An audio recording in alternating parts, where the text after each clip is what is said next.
ہم کریں گے ہر مظلوم کی حمایت۔ السلام علیکم ناظرین، میں ہوں حرین فاطمہ اور آپ دیکھ رہے ہیں حمایتی نیوز HD چینل۔ نظر ڈالتے ہیں آج کی اہم خبر پر۔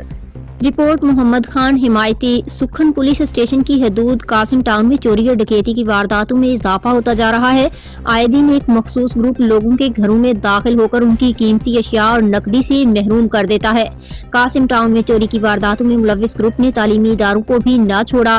گزشتہ روز قاسم ٹاؤن میں واقع نجی اسکول میں چوری کی واردات ہوئی۔ نجی اسکول سے سولر پینل کی قیمتی بیٹریاں، موٹریں، تاریں، لیپ ٹاپ سمیت قیمتی اشیاء چوری ہو گئیں۔ نجی اسکول سے سولر پینل کھولنے کی بھی کوشش کی گئی لیکن چوروں کو اس میں کامیابی نہ ہو سکی۔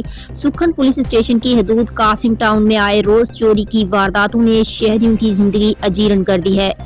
سکھن پولیس چوروں کو پکڑنے میں مکمل ناکام اور شہریوں کی سیکیورٹی دینے میں ناکام دکھائی دے رہی ہے۔ یاد رہے کہ گزشتہ روز بھی سکھن کی حدود میں بیوپاری سے 10 لاکھ کی ڈکیتی کی واردات ہوئی۔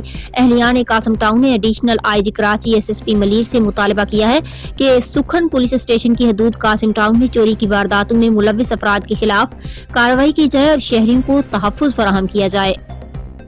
اب تک کے لیے اتنا ہی۔ مزید خبروں اور اپڈیٹ سے باخبر رہنے کے لیے دیکھتے رہیں حمایتی نیوز HD چینل۔